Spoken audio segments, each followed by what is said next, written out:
বাংলাদেশের মহান জাতীয় সংসদ। স্পিকারের ডান দিকে দাঁড়িয়ে আছেন প্রধানমন্ত্রী তারেক রহমান। পুরো সংসদ পিনপতন নীরব। প্রধানমন্ত্রীর কণ্ঠে এক অদ্ভুত দৃঢ়তা। তিনি এমন এক ঘোষণা দিলেন যা গত কয়েক দশকের মধ্যে বাংলাদেশের প্রতিরক্ষা খাতে সবচেয়ে বড় এবং যুগান্তকারী পরিবর্তনের সূচনা করল। আগামী 10 বছরে দেশের সেনাবাহিনী, নৌবাহিনী ও বিমান বাহিনীকে ঢেলে সাজানো হবে।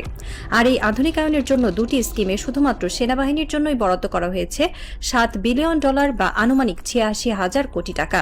হ্যাঁ, আপনি ঠিকই শুনছেন, এই বিশাল অঙ্কের বরাদ্দ শুধুমাত্র বাংলাদেশ আর্মির জন্য। নৌবাহিনী এবং বিমান বাহিনীর জন্য রয়েছে সুস্পষ্ট আলাদা প্ল্যান এবং আলাদা মেগা বাজেট। মডার্ন কমব্যাট বা আধুনিক যুদ্ধে কোনো বাহিনী এককভাবে লড়াই করে না, তাই আর্মির এই $7 বিলিয়ন প্রজেক্টের একটি বড় অংশ 3 বাহিনীর নেটওয়ার্ক সেন্ট্রিক ওয়ারফেয়ার বা যৌথ যুদ্ধ সক্ষমতার পেছনে ব্যয় হবে।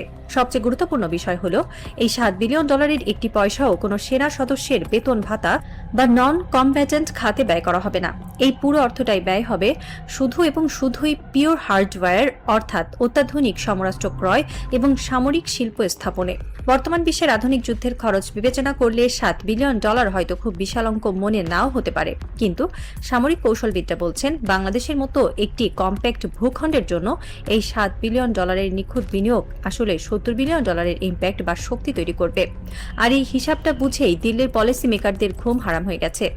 ভারত এখন 4টি ভিন্ন দিক থেকে বাংলাদেশকে ঘিরে ফেলার যে প্ল্যান করছিল, এই একটি ঘোষণাতেই তাদের সেই প্ল্যান তাসের ঘরের মতো ভেঙে পড়ার উপক্রম হয়েছে। সরকারের লক্ষ্য পরিষ্কার, বাংলাদেশ সেনাবাহিনীকে একটি অত্যাধুনিক হাইটেক ফায়ারিং ফোর্সে পরিণত করা। এর জন্য ফাস্ট ট্র্যাক পদ্ধতিতে বেশ কিছু সমরাস্ত্র ক্রয়ের প্রক্রিয়া ইতিমধ্যেই শুরু হয়ে গেছে। কি কি যুক্ত হচ্ছে বাংলাদেশ সেনাবাহিনীর আর্সেনালে? মেইন ব্যাটল ট্যাঙ্ক ও এপিসি 4 জেনারেশনের চেয়ে উন্নত প্রযুক্তির মেইন ব্যাটল ট্যাঙ্ক এবং আর্মড পার্সোনেল ক্যারিয়ার যুক্ত হচ্ছে। GMLRS দূরপাল্লায় নিখুঁত আঘাত হানতে সক্ষম long range guided multiple launch rocket system. এটি এমন এক অস্ত্র যা সীমান্ত থেকে বহু দূরে বসে শত্রুর ঘাঁটিতে পিন পয়েন্ট অ্যাকুরেসিতে বারুদের বৃষ্টি ছড়াতে পারে।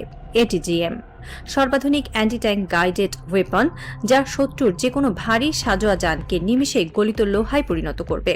তবে সবচেয়ে বড় পরিবর্তনটি আসছে আকাশ প্রতিরক্ষা বা এয়ার ডিফেন্স সিস্টেমে।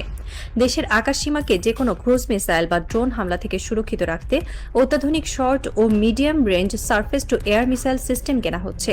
আধুনিক যুদ্ধের মূল চালিকা শক্তি হল ড্রোন, তাই ট্যাকটিক্যাল এবং সুইসাইড ড্রোনের মতো one way unmanned aerial vehicle যুক্ত করা হচ্ছে সেনাবাহিনীতে।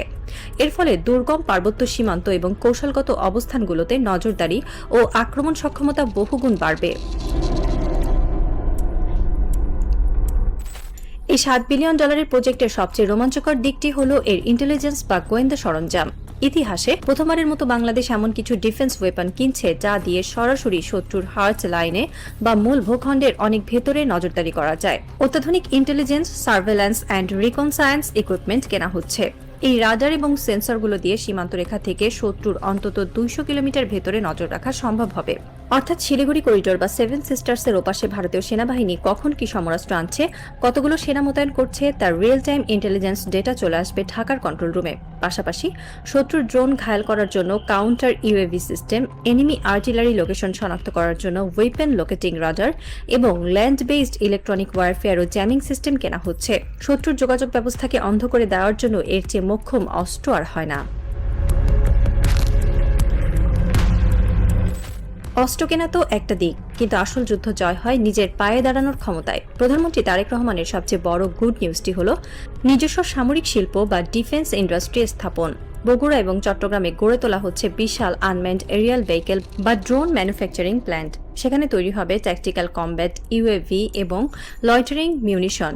এর পাশাপাশি দেশে উৎপাদিত হবে 105 এবং 155 mm আর্টিলারি শেল, MLRS এর রকেট, সব ধরনের রাইফেলের bullet, assault rifle, anti tank guided missile, bullet proof vest এবং হেলমেট, সাজোয়া যুদ্ধযান বা এপিসি অ্যাসেম্বলি করার মতো মেগা ফ্যাক্টরিও স্থাপিত হতে যাচ্ছে। যুদ্ধকালীন সময়ে যেন অন্য কোনো দেশের মুখাপেক্ষী হতে না হয়, সেজন্যই এই স্বনির্ভরতার মহাসড়ক তৈরি করা হচ্ছে। শুধু স্থল বাহিনী নয়, আকাশ এবং সমুদ্রের জন্যও আসছে আলাদা এবং অবিশ্বাস্য সব প্রোগ্রাম। বাংলাদেশ বিমান বাহিনীকে একটি পাওয়ারফুল টেকনোলজিক্যাল ফোর্সে পরিণত করতে 4+ generation multi role combat aircraft কেনা প্রায় চূড়ান্ত। ইতালি, চীন ও পাকিস্তান থেকে এই অত্যাধুনিক যুদ্ধবিমানগুলো কেনা হচ্ছে। এসব বিমানে থাকবে long range, beyond visual range missile, অর্থাৎ পাইলট নিজের চোখে দেখার আগেই রাডারের সাহায্যে বহু দূর থেকে শত্রু বিমানকে টার্গেট করে ধ্বংস করতে পারবেন। এর সাথে যুক্ত হচ্ছে very long range ground based early warning air defence radar. এটি এমন এক রাডার যা দিয়ে ভারত ও মিয়ানমার সীমান্তের অনেক ভেতরে উড্ডয়ন করা সামরিক বিমান, ড্রোন এবং মিসাইল শনাক্ত করা যাবে। এমনকি নেপাল ও ভুটানের আকাশেও আমরা নজর রাখতে পারব। এই সমস্ত ইকুইপমেন্টকে ইন্টিগ্রেট করে তৈরি করা হচ্ছে ইন্টিগ্রেটেড এয়ার ডিফেন্স সিস্টেম, যা 3 বাহিনীর নেটওয়ার্ক সেন্ট্রিক ওয়ারফেয়ারের সক্ষমতা বহুগুণ বাড়িয়ে দেবে। বাংলাদেশের 2,07,000 বর্গ কিলোমিটারের বিশাল জলসীমা আমাদের অন্যতম প্রধান জাতীয় সম্পদ। এই বিশাল মেরিটাইম বাউন্ডারি সুরক্ষিত রাখতে নৌবাহিনীর জন্য অন্তত 8 থেকে 10টি এয়ার ডিফেন্স ফ্রিগেট, 16 থেকে 20টি মাল্টিরোল করভেট, 35 থেকে 40টি large anti submarine patrol craft এবং 6 থেকে 8টি সাবমেরিন অত্যাবশ্যক। প্রধানমন্ত্রী নৌবাহিনীর এই বিশাল ঘাটতি মেটাতে অত্যাধুনিক frigate, corvette, offshore petrol vessel, submarine এবং মেরিটাইম পেট্রোল ইউএভি ক্রয়ের ঘোষণা দিয়েছে।